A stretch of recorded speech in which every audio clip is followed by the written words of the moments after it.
Hello दोस्तों, कैसे हैं आप सब लोग। उम्मीद करता हूं काफी अच्छे होंगे। तो दोस्तों, जो आज इंडो एमआईएम का आईपीओ है, जिस आईपीओ में अप्लाई करने के लिए आज की तारीख में आखिरी दिन था और आखिरी दिन बम्पर सब्सक्रिप्शन देखने को मिला है। तो इस आईपीओ के अंदर हमारे अलॉटमेंट की चांसेस कितने हैं, 100 में से कितने लोगों को इस आईपीओ का अलॉटमेंट मिल सकता है, वो हम जानेंगे। उसी के साथ में इसके दो आईपीओ भी ओपन थे, extra net IPO, Lohia IPO, उनका भी सब्सक्रिप्शन अलॉटमेंट चांसेस, सारी चीजें जानेंगे। और बाकी जो अपकमिंग आईपीओ थे उनकी डिटेल्स वगैरह भी आ चुकी है, जैसे मणिपाल हेल्थ की तो आ गई थी, जूनिपर जो ग्रीन है आईपीओ और दूसरा एमवी आईपीओ, दोनों की डिटेल्स आ चुकी है, उनके बारे में भी अपडेट लेंगे इस वीडियो के अंदर। वीडियो शुरू करने से पहले टेलीग्राम, इंस्टाग्राम, व्हाट्सएप, फेसबुक, सबकी लिंक डिस्क्रिप्शन के अंदर है, ज्वाइन कर लीजिए ताकि छोटा मोटा अपडेट जानकारी वहां पर आपको मिलती रहे और कोई भी अपडेट वगैरह मिस नहीं होगा, इसीलिए लिंक डिस्क्रिप्शन के अंदर है। सबसे पहले इंडो एमआईएम आईपीओ, ठीक है। इस आईपीओ को 72 टाइम से ऊपर ज्यादा सब्सक्रिप्शन मिला है, बहुत ही अच्छा सब्सक्रिप्शन कह सकते हैं।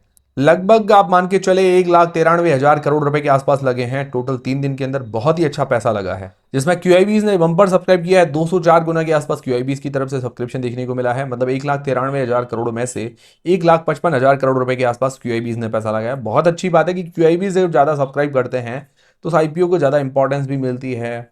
वो आईपीओ लॉन्ग टर्म में भी अच्छा परफॉर्मेंस करते हुए जनरली देखने को मिल जाता है, क्योंकि बड़े इन्वेस्टर्स क्या है कि ज्यादातर इन्वेस्टेड रहते हैं, वो प्रॉफिट बुकिंग थोड़ा कम करते हैं, ये चीज होती है। एनआईएस की तरफ से 50 टाइम्स 50 गुना के आसपास सब्सक्राइब हुआ, 28,800 करोड़ रुपए एनआईएस ने लगाया पैसा। रिटेलर्स की तरफ से 6.67 टाइम्स, लगभग 8800 करोड़ रुपए से ऊपर रिटेलर्स ने पैसा लगाया है। एम्प्लॉय पोर्शन 9 गुना से ऊपर सब्सक्राइब हुआ है और लगभग 90 करोड़ रुपए के आसपास एम्प्लॉयज ने भी पैसा लगाया है। ओवरऑल सब्सक्रिप्शन देखा जाए तो बहुत ही बढ़िया देखने को मिला है।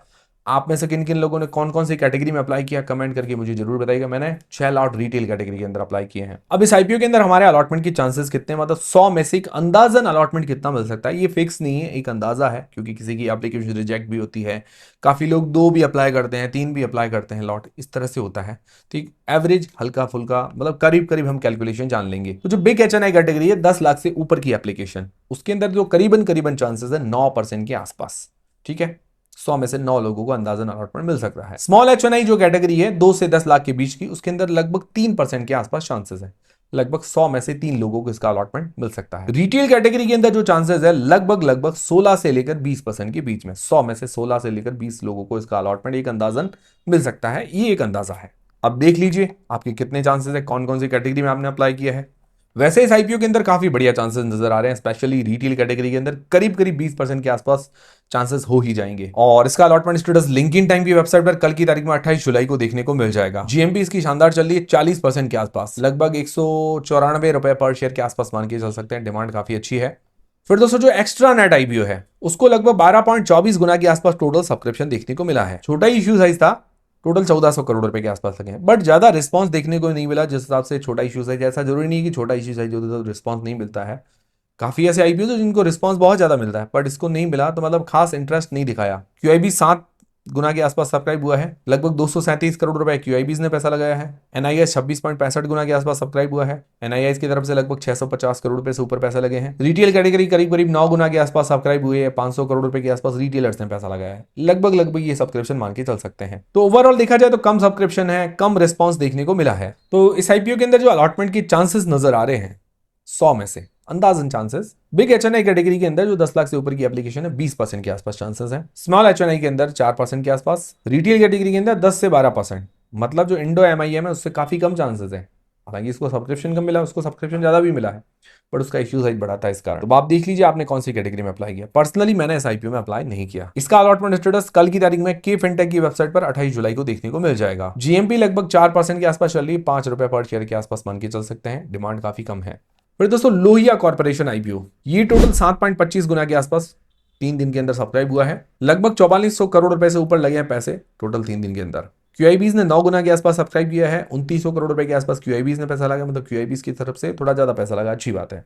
एनआईआई पोर्शन 6.8 गुना के आसपास सब्सक्राइब हुआ है, करीबन 1100 करोड़ रुपए के आसपास एनआईआई ने पैसा लगाया है। रिटेल 2.77 गुना, 300 करोड़ रुपए से ऊपर रिटेलर्स ने पैसा लगाया है, और एम्प्लॉइज की तरफ से 1.40 गुना के आसपास सब्सक्रिप्शन देखने को मिला। ओवरऑल सब्सक्रिप्शन देखा जाए तो बढ़िया है, मतलब ऐसे तो ज्यादा नहीं है, ऐसे ठीक है, क्योंकि ओवरऑल ये फुल्ली सब्सक्राइब हो गया है। अब इसके अंदर अलॉटमेंट की चांसेस कितने हैं, तो बिग एचएनआई कैटेगरी उसके अंदर लगभग 70% जैसे चांसेस है, मतलब लगभग मान के चले। स्मॉल एचएनआई कैटेगरी के अंदर भी 20% जैसे चांसेस है। रिटेल कैटेगरी के अंदर 40 से 50% जैसे चांसेस है, मतलब सबसे ज्यादा जो चांसेस है लोहिया कॉर्पोरेशन के अंदर।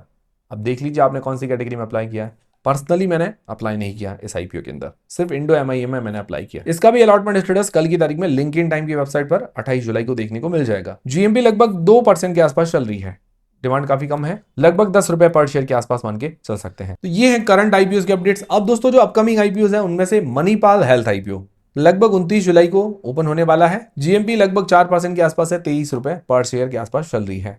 और बाकी दोस्तों कल जैसे ही अलॉटमेंट स्टेटस वगैरह आएगा मैं आपको अपडेट कर दूंगा। टेलीग्राम व्हाट्सएप चैनल को ज्वाइन कर लीजिए, तो वहां पर छोटे मोटे अपडेट जानकारी मिलती रहती है, लिंक डिस्क्रिप्शन के अंदर है। फिर दोस्तों दो आईपीओ की डिटेल्स आ चुकी है, जूनिपर ग्रीन एनर्जी और एमवी इलेक्ट्रो सिस्टम। तो सबसे पहले जूनिपर ग्रीन एनर्जी की डिटेल्स ले लेते हैं। तो 30 जुलाई से लेकर 3 अगस्त के बीच में ये आईपीओ ओपन रहेगा। 6 अगस्त को इस आईपीओ की लिस्टिंग है। फेस वैल्यू 10 रुपए पर आ रहा है। 215 से लेकर 225 शेयर्स का लॉट है, 66 शेयर्स का, मतलब ये लॉट कह सकते हैं। 215 से 225 प्राइस बैंड है, 66 शेयर्स का लॉट है। और इसका इश्यू साइज है 1800 करोड़ रुपए का पूरा फ्रेश इश्यू है। मार्केट कैप 10,000 करोड़ रुपए से ऊपर बनेगा, मतलब स्मॉल कैप है, बट ज्यादा छोटी कंपनी नहीं है, अच्छी कंपनी है। एम्प्लॉइज को 21 रुपए का डिस्काउंट दिया गया है। और बाकी जो डिटेल्स है मैं कल रिव्यू वाले वीडियो के अंदर आपको प्रोवाइड करवा दूंगा। जीएमपी अभी अगर देखा जाए तो ग्रे मार्केट के अंदर कोई भी डिमांड वगैरह नहीं बता रही है। फिर दोस्तों जो एक और नया अपकमिंग आईपीओ है एमवी इलेक्ट्रो सिस्टम, जो कि 30 जुलाई से लेकर 3 अगस्त के बीच में ये भी आईपीओ ओपन रहेगा। दोनों सेम डेज ओपन रहेंगे। 6 अगस्त को इस आईपीओ की लिस्टिंग है। ये आ रहा है फेस वैल्यू 5 रुपए पर। प्राइस में 400 रुपए से लेकर 425 रुपए के बीच में रखा गया है। 34 शेयर्स का लॉट है और इसका टोटल इश्यू साइज है 290 करोड़ रुपए का पूरा फ्रेश इश्यू है। इसका मार्केट कैप 1100 करोड़ रुपए से ऊपर बनेगा। बहुत छोटी कंपनी है तो थोड़ा रिस्क तो रहता है ऐसी स्मॉल कैप कंपनीज के अंदर। ये कंपनी पावर और इलेक्ट्रिकल इक्विपमेंट वगैरह बनाती है जो रेलवे के अंदर काम में आते हैं। ज्यादा डिटेल में मैं रिव्यू वाले वीडियो के अंदर आपको सारी चीजें समझा दूंगा। जीएमपी इसकी बहुत शानदार चल रही है, 20% के आसपास, लगभग 90 रुपए पर शेयर के आसपास बन के चल सकते हैं। डिमांड काफी अच्छी है। तो डिमांड क्यों आ रही है, कैसे आ रही है, वो सारी चीजें हम कल रिव्यू वाले वीडियो के अंदर डिस्कस कर लेंगे। तो ये थे दोस्तों आज के अपडेट्स। और दोस्तों जेप्टो आईपीओ अगस्त में और भी कई सारे आईपीओ ओपन होने वाले हैं जेप्टो आईपीओ के साथ साथ, क्योंकि जेप्टो थोड़ा चर्चा के अंदर है, यूनिकॉर्न कंपनी बन गई थी इस कारण।